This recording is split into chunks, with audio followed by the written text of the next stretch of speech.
귀한 찬양 감사합니다. 우리말 성경도 제가 읽겠습니다. 그 아이들이 자라서 에서는 능숙한 사냥꾼으로 들판에 나다니는 사람이 됐습니다. 야곱은 조용한 사람이어서 장막에 머물러 있었습니다. 이삭은 사냥한 고기를 좋아했기 때문에 에서를 사랑했고 리브가는 야곱을 사랑했습니다. 그러던 어느 날 야곱이 죽을 끓이고 있는데 들판에 나갔던 에서가 들어왔습니다. 에서는 배가 고팠습니다. 에서가 야곱에게 말했습니다. 그 붉은 죽을 내가 좀 먹게 해다오. 나 정말 배고파 죽겠다. 붉은 것을 먹겠다고 해서 그의 별명을 에돔이라고 부르기도 합니다. 야곱이 대답했습니다. 먼저 형의 장자권을 오늘 내게 파십시오. 에서가 말했습니다. 내가 지금 죽을 지경인데 장자권이 내게 무슨 소용이냐? 그러자 야곱이 말했습니다. 오늘 당장 내게 맹세부터 하십시오. 에서가 맹세를 하고 야곱에게 자기 장자권을 팔았습니다. 그제야 야곱이 에서에게 빵과 붉은 죽을 주었습니다. 에서는 먹고 마신 후 일어나 가버렸습니다. 이처럼 에서는 자기 장자권을 소홀히 여겼습니다. 아멘. 네, 제가 몇 년 전에 우리 딸 얘기를 한 적이 있습니다. 우리 큰 딸하고 둘째 딸이 한 8살, 9살, 하나는 이제 4살, 5살 때쯤의 일이었습니다. 어느 날 우리 큰 딸이 추파춥스 막대 사탕을 들고 있었는데요. 그날 마침 우리 둘째 딸이 5,000원 현금을 갖고 있었어요. 누군가 줬나 봐요. 자, 그런데 저는 그동안 우리 큰 딸이 참 지혜롭게 그 막대 사탕을 5,000원과 교환한 줄 알았어요. 근데 최근에 알게 된 사실은 무엇이냐? 큰 딸이 먼저 우리 유나가 둘째에게 막대 사탕을 5,000원에 판 게 아니라 둘째가 먼저 언니 그 사탕 나에게 줘. 내가 여기 5,000원 줄게 라고 제안을 했다는 사실을 알게 됐습니다. 여러분, 이 사탕 하나가요 기껏해야 2,000원, 3,000원이거든요. 비싸봐야 5,000원, 500원, 죄송합니다. 200원, 300원, 뭐 많아 비싸봐야 500원이죠. 그러니까 5,000원이라는 금액은 사탕 10개 혹은 20개, 많게는 25개, 30개도 살 수 있는 돈입니다. 그런데 돈의 가치를 모르는 우리 둘째가 그것을 사탕 하나를 5,000원에 샀다는 거예요. 하지만 사고 나서도 별로 후회하지 않았어요. 왜 그럴까요? 가치를 몰라서 그렇죠. 돈의 가치를 모르기 때문에 그래요. 돈의 가치를 모르면 그 손에 어떤 것을 얼마만큼 돈이 있든지 간에 관계없이 돈을 다 잃어버릴 수밖에 없습니다. 여러분, 우리가 인생을 살면서 막대 사탕 혹은 5,000원을 들고 있습니다. 그런데 어떨 때에는 정말 귀한 것인데 귀한 줄 모르고 그걸 쉽게 내려놔버리고 헛된 것, 가치 없는 것을 쫓아 시간을 낭비하고 젊음을 낭비하고 돈을 낭비할 때가 있어요, 없어요? 있어요. 그래서 시간 지난 다음에 후회를 해요. 내가 왜 그랬을까? 내가 거기에 그렇게 시간 투자를 할 일이 아닌데, 내가 거기에 내 청춘을, 내 돈을, 내 시간을 그렇게 할 게 아닌데, 사실 알고 보면 내가 더 좋은 걸 갖고 있었는데 내가 왜 그랬을까? 후회를 하기도 합니다. 그래서 오늘 성경 말씀을 통하여서 우리가 이런 영적인 진리, 영적인 지혜를 깨달아 알고자 합니다. 먼저 오늘 창세기 25장 말씀은 모르는 사람이 없습니다. 여러분도 이 설교를 수십 번을 들었고 성경도 수십 번을 읽어봤어요. 그래도 요약을 해드리면 야곱과 에서는 쌍둥이입니다. 기껏해야 몇 시간 차이 나지 않는 쌍둥이에요. 그 얘기는 동일한 나이, 동일한 경륜을 갖고 있는 사람인데 성격이 달라요. 야곱이라는 사람은 내성적인 사람입니다. 요즘 MBTI 유행하던데 MBTI로 따지면 이 내성적인 사람, 즉 혼자 있을 때 에너지가 쌓이는 사람이에요. 사람들하고 어울리는 걸 싫어하지 않지나, 그러니까 내성적인 사람도 사람들하고 어울리는 걸 싫어하진 않아요. 근데 사람들하고 어울리면 기가 빨립니다. 내성적인 사람은. 근데 또 외향적인 사람은 반대예요. 외향적인 사람은 혼자 있으면 기가 빨려요. 사람들하고 어울리면 더 신이 나고 더 흥이 나요. 사람들하고 어울리면 에너지가 충전돼요. 야곱과 에서는 성격이 그렇게 달라요. 야곱은 혼자 있을 때 즐거운 사람, 그래서 장막에서 엄마와 함께 같이 요리도 하고 집안일을 같이 하는 사람이었고, 에서는 다릅니다. 에서는 바깥으로 나가야 됩니다. 오늘 성경 보면 이제 사냥을 좋아했다고 하는데, 이 사냥은 절대 혼자 하는 운동이 아니에요. 사냥은 몰입꾼이 있어야 되고요. 그 다음에 어쪽으로 몰았으면 누구는 뭘 해야 되고, 누구는 칼을 들어야 되고, 활을 들어야 되고, 사실 이 사냥이라는 것 자체가 공동체 작업입니다.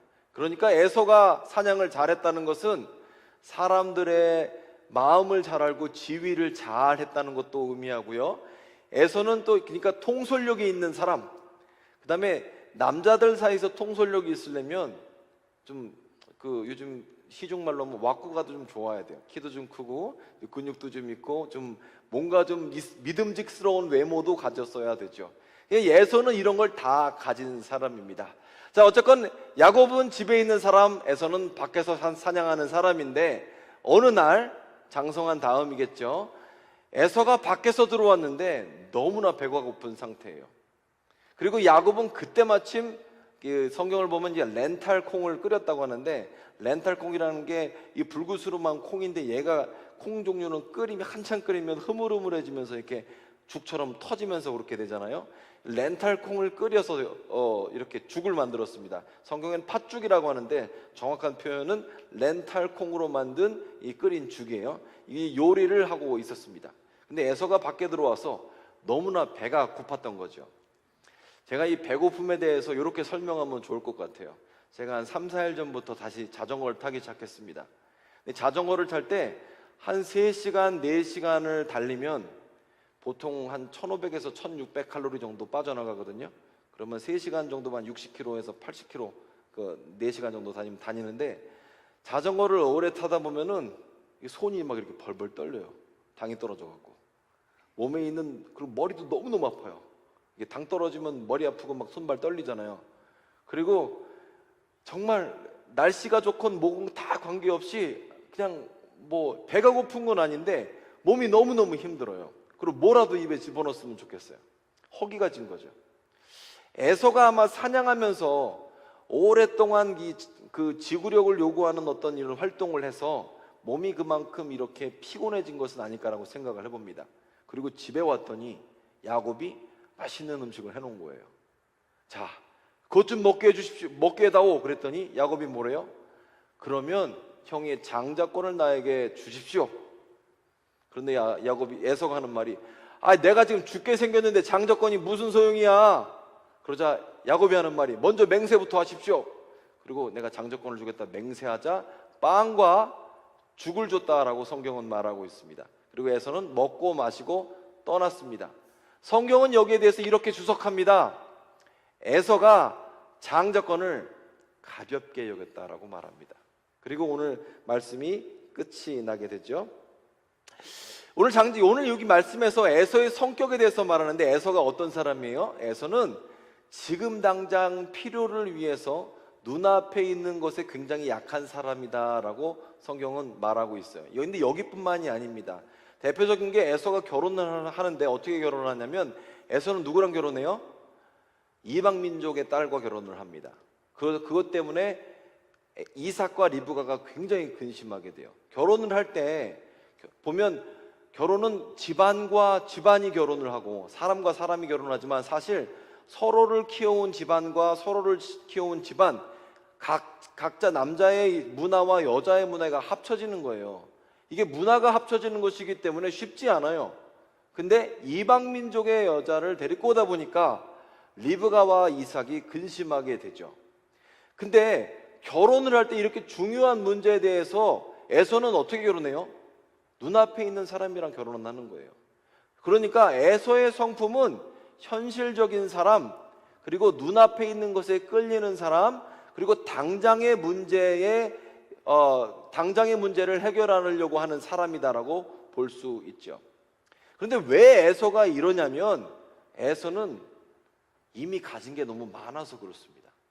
이 가진 게 많은 사람은 지금 현실에 나를 만족시키는 것을 더 중요하게 생각을 해요. 지금 뭘 오랫동안 참아서 인내해서 어떤 큰 것을 거두기보다, 내가 지금 많이 가졌고 누릴 만큼 누릴 수 있는 상태면 지금 당장 나 행복하게 해주는 거, 이거에 중점적으로 해결책을 찾는다라는 겁니다. 자, 근데 이 에서의 삶과 에서의 판단을 볼 때 저는 무슨 생각을 하냐면 꼭 현대 사회와 비슷하지 않나 이런 생각을 해봅니다. 요즘에는 음식을 빨리 나와요, 천천히 나와요? 음식 빨리 나오죠. 백종원 이런 거 보게 되면 음식은 몇 분 안에 음식이 나와야 소비자가 만족을 하고 어떻게 되고 이런 거 얘기를 하던데 음식 빨리 나옵니다. 제가 이번에 유럽으로 종교격지 방문을 했는데 프랑스 지역에서 식사를 할 기회가 있었습니다. 그랬는데 음식이 빨리 나올까요? 천천히 나올까요? 아니에요. 프랑스인데 빨리 나오더라고요. 깜짝 놀랐어요. 우리나라하고 별반 차이가 없게 느껴졌습니다. 음식 빨리 나왔어요. 그러니까 음식 생각보다 빨리 나오네. 물론 정통 프랑스 식당은 아니었어요. 그냥 식당에 갔는데 음식이 빨리 나왔습니다. 그리고 우리가 패스트푸드를 먹는데 패스트푸드 먹을 때에도 아니면 그것을 음식을 가지러 갈 때에도 앱으로 미리 결제를 하고 주문을 하면 1분에서 3분 기다리는 그 기다림도 없어지죠. 저도 그래서 패스트푸드 갈 때 미리 주문 다 해요. 그리고 가서 기다릴 거 없이 먹어요. 그리고 음식을 그렇게 빨리 먹는 거, 빨리 나오는 거 중요하게 생각하고요. 뿐만 아니라 음식 안에 있을 때도요, 당이 팍팍 오르는 거 그런 거 좋아하더라고요, 사람들이. 단 거, 이 단 음식 같은 경우에 당이 그 GL 지수가 높아갖고 먹으면 확 올라가잖아요, 당이. 이게 결코 췌장이나 여러분 내장이나 여러분 건강에 신진대사에 유익하지 않은데 입에 당장 다니까 그렇게 단 음식도 먹고 그 다음에 GL 지수가 높은 음식을 먹어요. 사실 우리 몸에는 뭐가 좋다고 그럽니까? 통곡밀로 된 게 좋고 현미로 된 게 좋고 천천히 소화되면서 천천히 당이 올라가는 게 좋다고 하는데 실제로 우리가 접하는 음식들은 흰쌀밥에 아니면 하얀 밀로 된 음식이나 이런 거를 많이 먹는다라는 겁니다. 어쨌건 에서의 삶을 보면 어느 정도 가진 삶이기 때문에 어느 정도 누릴 수 있는 삶이기 때문에 지금 당장 만족하는 것을 요구하고 그런 해결책을 찾게 되는 거예요. 결론적으로 얘기하면 많이 가졌기 때문에 이런 결정도 할 수 있는 겁니다. 그런데 여러분, 이 장자권을 넘기게 된 사건을 볼 때 여러분 생각에 야곱이 교활해서 장자권을 협상으로 따낸 것 같습니까? 아니면 에서가 장자권을 가볍게 여겨서 쉽게 넘겨준 것 같습니까? 에서가 장자권을 가볍게 여기는 거예요? 야곱이 아주 지혜롭고 교활해서 협상을 잘한 거예요? 어떤 것 같아요? 둘 다 아주 좋은 결정입니다. 둘 다. 하지만 저는 에서가 바보가 아닌가라는 생각을 하게 됩니다. 아무리 많이 가진 사람도 자기가 가진 것에 대한 가치를 모르면 그걸 유지 못해요. 아무리 좋은 거를 갖고 있어도 하찮게 여겨버린다는 겁니다. 제가 몇 달 전에 텔레비전을 봤는데 뉴스에서 이런 얘기가 있었습니다. 어떤 청년이 대학교를 졸업하고 누구나 가고 싶어하는 그 대기업에 취직을 했대요. 그리고 그 취직하면서 대기업에 몇 년을 다녀봤는데 그러니까 우리나라 최고의 기업에 들어가서 직장 생활을 해봤는데 이 직장 생활이 나하고 안 맞는다라는 결론을 내렸습니다. 근데 최고의 직장이다 보니까 대한민국이 나랑 안 맞는다, 이 헬조선이랑 나랑은 맞지 않는다라는 결론을 내렸습니다. 그래서 이분이 이민 준비를 한 거예요. 나는 꿈의 나라 미국으로 가겠다. 그래서 미국으로 가기 위해서 이민 준비를 열심히 하고 그리고 직장을 그만두고 미국으로 이민을 떠났습니다. 그런데 막상 미국에 도착해 보니까 어떠냐면 생각 같지 않은 거예요. 혹시 여러분 가운데 이민을 준비하고 계신다, 특별히 미국에 가고 싶으시다, 캐나다나 이런 데 가고 싶으시다 그러면 저나 제 아내하고 좀 상담을 미리 하시고 그리고 가세요. 왜냐하면 미국 꿈의 나라지만 그 꿈의 동력은 이민자들의 수고와 땀과 눈물로 가요. 그거 쉽지 않아요. 그 나라도 이민자들은 1세대 얼마나 힘든데. 그래서 이 청년은 미국에 가서 이민 생활을 하려다가 실패를 하고 몇 달 만에 한국으로 돌아왔어요. 그리고 다시 예전에 다니던 직장을 다니려고 취직하려고 해보니까 돼요, 안 돼요? 안 되죠. 안 돼요. 대기업을 어플라이를 해봤는데 되지가 않고 결국에 어떻게 되냐면 몇 년째 공무원 시험 준비를 하고 있다라는 뉴스를 제가 본 겁니다. 너무나 안타깝죠. 만약에 대기업에 다니고 좋은 직장을 갖고 있다라는 게 정말 좋은 것이고 복인데, 그것을 알고 있고 깨닫고 있고 그 가치에 대해서 알고 있었으면 그렇게 쉽게 내려놓지를 않았을 거예요. 하지만 내가 갖고 있는 가치가 별거 아니라고 생각이 되다 보니까 그냥 그걸 우습게 여겨버린 거죠. 그래서 여러분, 저는 이렇게 생각합니다. 세상에서 불행한 사람은요, 복을 안 받은 사람이 불행한 게 아니라, 내가 가진 복을 이게 뭔지를 모르는 사람이 불행하더라고요. 내가 복을 이미 받았는데 이게 복인지 몰라요. 복인지 모르니까 감사가 없어요. 복인지 모르니까 맨날 남의 것 갖고 싶어요. 나 저것 갖고 싶은데, 요것 갖고 싶은데. 내가 갖고 있는 게 어마어마한 건데, 내가 갖고 있는 게 너무너무 좋은 건데, 이 복을 복으로 여기질 않는다라는 겁니다. 그러니까 불행할 수밖에 없죠. 복을 받았는데 복을 누릴 줄 모르니까. 제가 이번에 유럽을 갔다 오면서 참 감사하게 된 게 뭐냐면, 화장실이 감사하다 이런 생각을 해봤습니다. 와, 유럽 가니까, 제가 유럽 이거 처음 가는 건 아닌데 갈 때마다 화장실이 불편해요. 화장실 한번 가려고 하면 일단 찾을래도 찾기가 어렵고, 화장실 들어가려고 그러면 1유로, 그러니까 한 1,300원, 1,400원을 줘야 됩니다. 들어갈 때마다 1,400원을 줘야 돼요. 스위스는 2,000원도 넘게 줘야 돼요. 커피 한 잔 3,000원, 4,000원짜리 커피 마시면 화장실 2번 가잖아요. 돈 10,000원 깨지는 거예요. 그러니까 커피를 안 마시는 게 속 편해. 그리고 참 이번에 보니까 1,300원, 1,400원 주고 화장실을 갔는데, 저는 화장실 갔다가 이제 손 씻고 나왔어요. 근데 보니까 여성분들은 20분째 줄을 서 있더라고. 남자인 게 감사한 게 얼마나 여기는 또 공감해 주시니까 감사하네. 또 1부, 2부 때는 제가 남자인 게 감사하다니까 아무도 공감하지 않았습니다. 어쨌건 여러분, 우리가 화장실을 갖고 있잖아요. 공짜 화장실, 대한민국에. 이게 얼마나 감사한 건지를 몰라요. 자, 그런데 여러분, 우리가 하나님으로부터 받은 복이 있음에도 불구하고 그 복을 인식하지 못하면 내가 가진 복을 우습게 봐요. 쉽게 내려놔 버린다라는 겁니다. 오늘 본문에서도 보면 에서는 사기당한 게 아닙니다. 장자권이 얼마나 대단한 건지 깨닫지 못한 거예요. 우습게 여긴 겁니다. 오늘 본문의 성경 말씀대로 장자권을 우습게 여기니까 그냥 내려놔 버린 거죠. 저는 그런 생각을 해봐요. 우리가 예배 시간에 또 말씀에서 또 사람들하고 교제할 때 어렵고 힘들 때 어떻게 하면 하나님 앞에 응답받을까? 어렵고 힘들 때 어떻게 하면 이 순간 오래 참고 인내해서 견뎌낼까?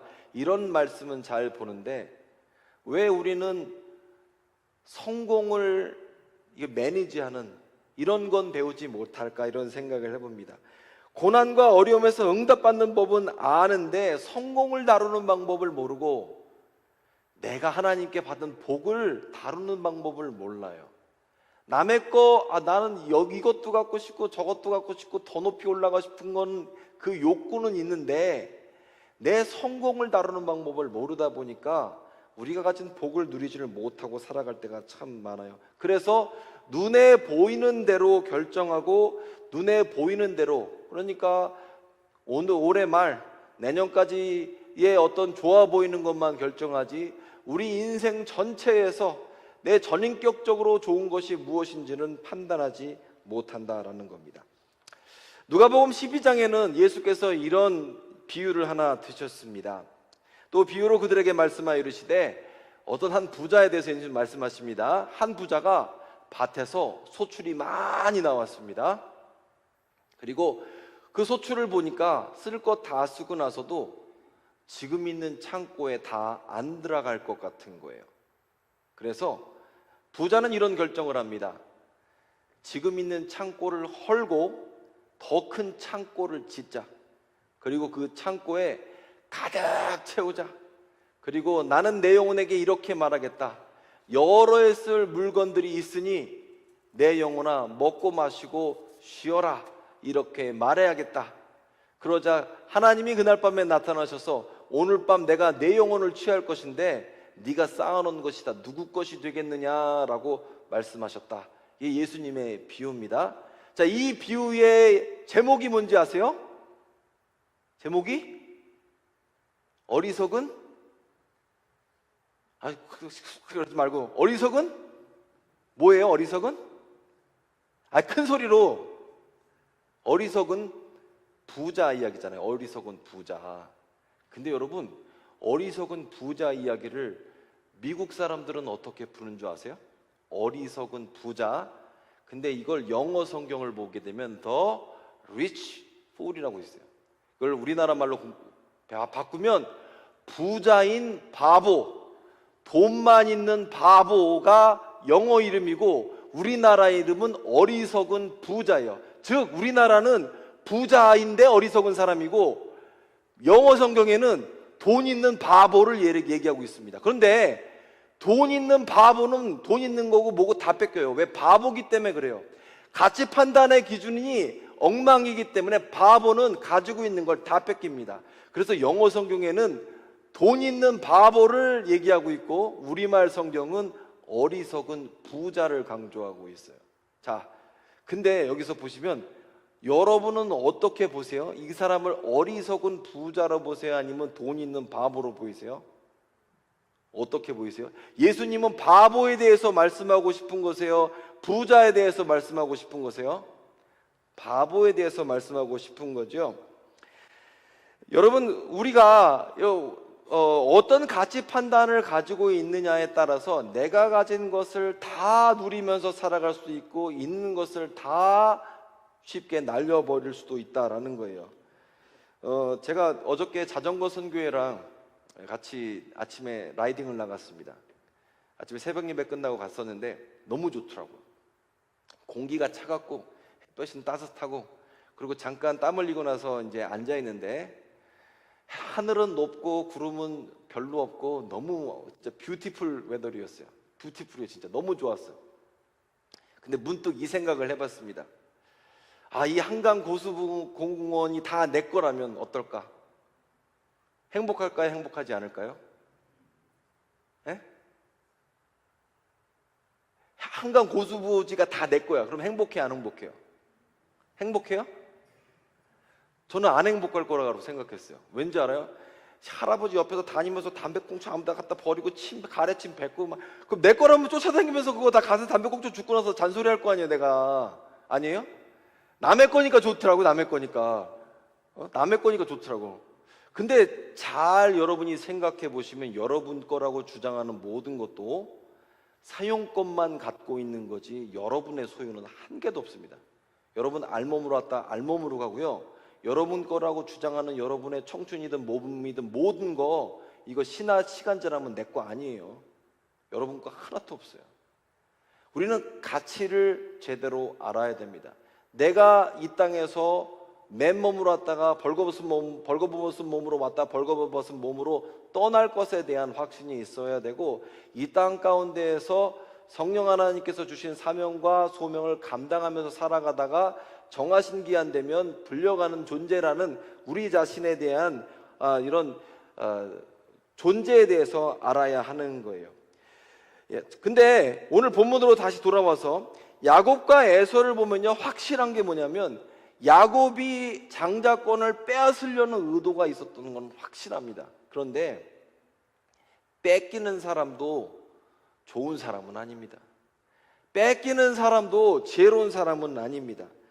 속이는 사람도 나쁘지만 뺏기는 사람도 멍청한 사람이에요. 우리는 스스로를 돌아봐야 됩니다. 나는 어떤 사람인가? 우리는 우리의 가치관을 새롭게 해야 돼요. 그런데 이 가치관의 정립, 가치관을 새롭게 하는 건 저와 여러분이 아무리 성공 철학을 보면서 작심한다고 해도 바뀌지 않습니다. 왜냐하면 우리는 내가 아는 범주 내에서 재배열을 하는 것 뿐이지 여러분의 가치관은 바뀌질 않아요. 가치관은 언제 바뀌는지 아십니까? 이 가치관을 예수 발 앞에 내려놓을 때 우리의 가치관이 바뀝니다. 내가 갖고 있는 생각과 내가 갖고 귀하게 여기는 그 모든 것이 나를 이롭게 선하게 할 수 없다는 철저한 포기, 내가 하나님 앞에 죄인이라는 사실을 깨닫고 성령 하나님을 통하여서 예수 그리스도와 함께 연합하여서 거룩한 거듭난 존재가 된다는 사실을 인정해야 할 때, 그때 나의 가치관이 변하고 내 삶은 내 가치관에서 우선되는 게 아니라 예수께서 가장 존귀한 분, 주인 된 것을 인정할 때에서야만 비로소 나의 가치관이 제대로 잡힌다라는 거예요. 내가 물질을 우선 두냐, 관계를 우선 두냐, 아니면 명예를 우선 두냐, 이런 가치관이 아니라 내 삶에서 예수님을 최고로 하는 순간, 그 순간 내 가치관이 새롭게 된다라는 거예요. 여러분, 우리가 오늘 본문을 봤는데 에서와 같이 결정할 때가 많아요. 내가 귀한 것을 가졌음에도, 물질적으로 아니면 만질 수 없는 어떤 가치를 가졌다고 해도 이것을 귀하게 여기지 않으면 이것을 쉽게 놓쳐버려요. 내려놔버려요. 그리고 평생을 헛된 것을 쫓아 살다가 시간 낭비하고 나중에 인생을 후회하게 됩니다. 여러분, 우리가 이 땅을 살 때에도 그 다음을 준비하거든요. 지금 가을 됐죠. 우리 가을 된 다음에 뭘 준비합니까? 겨울 준비하죠. 겨울 준비할 때 뭐 준비해요? 두꺼운 옷 준비해요. 마찬가지로 우리 인생에서도 인생의 겨울이 찾아와요. 우리 영혼에도요, 겨울이 찾아와요. 뭘로 준비하시겠어요? 알몸으로 준비하시겠어요? 우리의 인생의 겨울을 준비하는 것은 그리스도로 옷 입는 방법밖에 없습니다. 저와 여러분이 뭘로 준비하겠어요? 돈으로 준비하겠어요? 인생의 겨울을? 육체 밖에서 여러분의 영혼이 여러분의 육체를 볼 때 돈으로 준비하겠어요? 부동산으로 준비하겠어요? 그게 우리는 그리스도로 옷 입는 것으로 우리 영혼의 겨울, 인생의 겨울을 준비하는 겁니다. 인생을 살면서 잠시 잠깐인 걸 우리가 다 인정하지 않습니까? 그리고 인생을 살면서 내가 지금 어떤 즐거움을 누리고 있다고 하더라도 이것이 금방 실증 날 걸 우리가 다 인정을 해요. 그러고 나서 우리가 아는 게 뭐냐면, 내 인생에서 이게 만족을 줄 수 없다라는 것을 인정합니다. 여러분, 우리에게 진정한 만족을 주시고 그 다음에 우리 삶의 최우선 순위는 예수 그리스도 한 분밖에 없다는 거예요. 그리스도로 옷 입으시는 것을 통해 인생의 겨울, 영혼의 겨울을 준비하는 여러분 되시기를 바랍니다. 그래서 여러분이 나중에 여러분의 삶을 돌이켜봤을 때 내 삶은 후회가 없다, 주님께서 나와 내 평생 가운데 늘 함께 하셨다라는 간증을 하시길 바랍니다. 기도하겠습니다.